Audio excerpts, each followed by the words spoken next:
Imagine a man so rich that when he crossed a city, the price of gold collapsed. Imagine a caravan so enormous that historians wrote about it for centuries. That man was Mansa Musa, the 14th century emperor of Mali, often called the wealthiest person in human history. But who was he, and what did such wealth actually mean? Let's follow the trail of gold. Mansa Musa took the throne in the early 1300s, inheriting an empire rich in what mattered most then: gold and salt. Mali sat astride the trans-Saharan trade routes that moved gold north and salt south, and Mali controlled both ends. Under Musa's rule, Mali wasn't a backwater. It was a superpower of its age. In 1324, Mansa Musa set out on a hajj to Mecca. He didn't travel alone. Contemporary accounts describe an enormous caravan, thousands of attendants, heralds, scholars, and camels carrying gold. When Musa reached Cairo, he lavished gifts, spent freely, and reportedly gave away so much gold that it depressed the metal's value in Egypt for years. The pilgrimage announced Mali's wealth to the Mediterranean and beyond.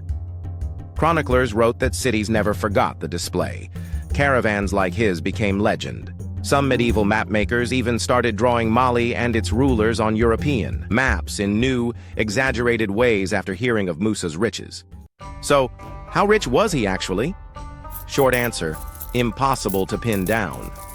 Modern attempts to translate Musa's wealth into today's dollars produce eye-watering numbers, but historians warn us this is misleading. Wealth in the 14th century meant control over land, mines, tribute, and trade, not just a bank account. Still, the story of Musa's gold, including the amounts he is said to have carried and spent, shows he controlled resources on a scale that could move entire economies. Mansa Musa's legacy wasn't just bling. He used wealth to build. He funded mosques, learning centers, and libraries, most famously in Timbuktu, turning his empire into an intellectual hub that drew scholars from North Africa and the Mediterranean. He invited architects and poets, founded madrasas, and helped make West Africa a center of Islamic learning. That's a reason his name echoes in history classrooms today.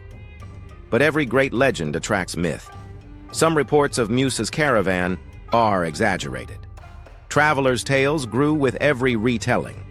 Some historians argue the richest ever label is more a measure of impact than a literal dollars and cents comparison. What's indisputable is this: Musa's pilgrimage changed. Markets inspired maps and put Mali on the medieval world stage. So was Mansa Musa the richest person who ever lived? Maybe. Certainly he was one of the most influential, a ruler whose wealth literally rewrote economies and whose cultural investment transformed a region. And all of it began with gold, a caravan, and a journey of faith. If this blew your mind, like and subscribe for more wild stories from history and tell us in the comments, if you had Mansa Musa's fortune for one day, what would you do?